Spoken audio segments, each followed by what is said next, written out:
It's not really about what happens at the end of the race. It's really having the courage to show up and to start and to look at something that seems really impossible, but to break it down and not only do it, but also enjoy it and find a new part of what I'm capable of.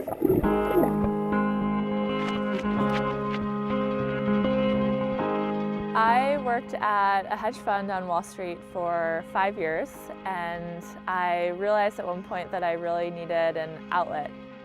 I felt like I was in a job where, my passion really started in the morning when I was out riding my bike or running, or talking to people about it later in the day.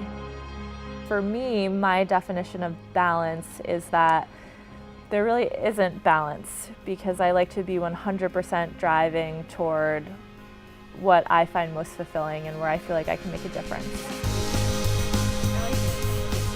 I am the women's product manager at Specialized, so my mission is to bring more women into the sport of cycling. At the core, I'm responsible for really managing our women's product lines, all designed to fit women and give women the most enjoyable experience possible out cycling.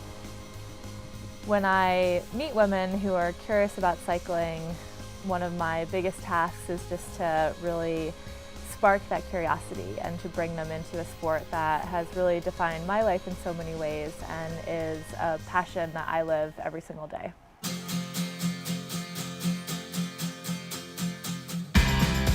I was the youngest woman to run a marathon on all 7 continents, so that included 26.2 miles across the Gold Coast in Australia, Florida in North America, Brazil in South America, Dublin in Europe, Mount Kilimanjaro in Africa, the Beijing Marathon in Asia, and then of course the pinnacle experience, which was the Antarctica Marathon, way down at the bottom of the earth.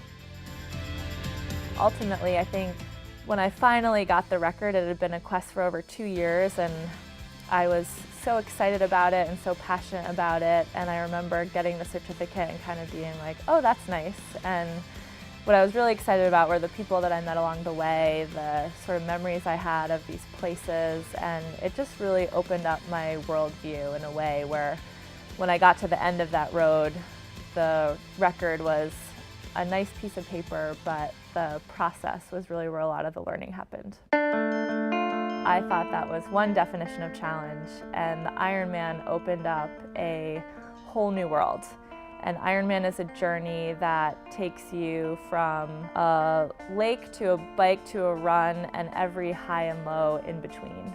And there is something in the suffering of Ironman and the communal suffering that really pushed me forward. It's been a goal that I trained for, and it's also been something that's defined my life. It's a way that I like to live. It's more than a race, it's an experience and a lifestyle for me.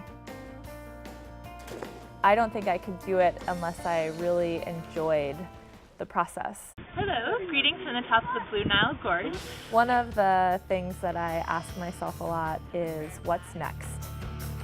I decided to apply to Stanford as a way to transition into a fitness-focused career that was based more around my core passions.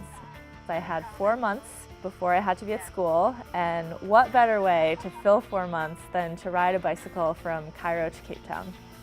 So I entered the longest bicycle stage race in the world. I left a great job, great apartment, great life in New York City, got on a plane to Cairo, almost walked up and asked the pilot to turn the plane around, and I didn't want to go.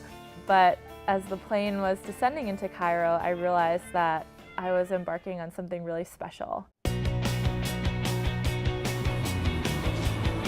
I took a different route out of the GSV than many of my classmates.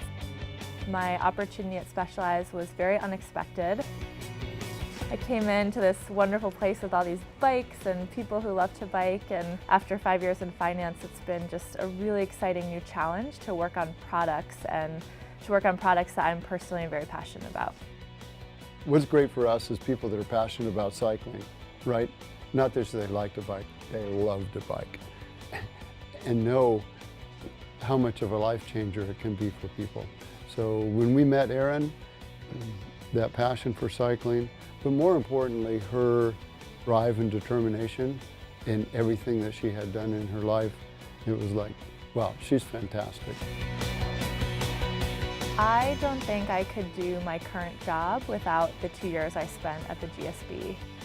Coming into an environment where feedback is very direct, it comes from all over the world. I feel like the GSB empowered me to prioritize my time, to listen to feedback, and to really have the ability to step into leadership. I think I've followed a very unusual path. I think it's just a part of my philosophy, which is always asking what's next and always driving toward whatever is around the next bend and not being afraid to step into something very uncomfortable. For me, it's the next Ironman, the next bike ride. It's just sort of moving forward constantly and in every possible direction.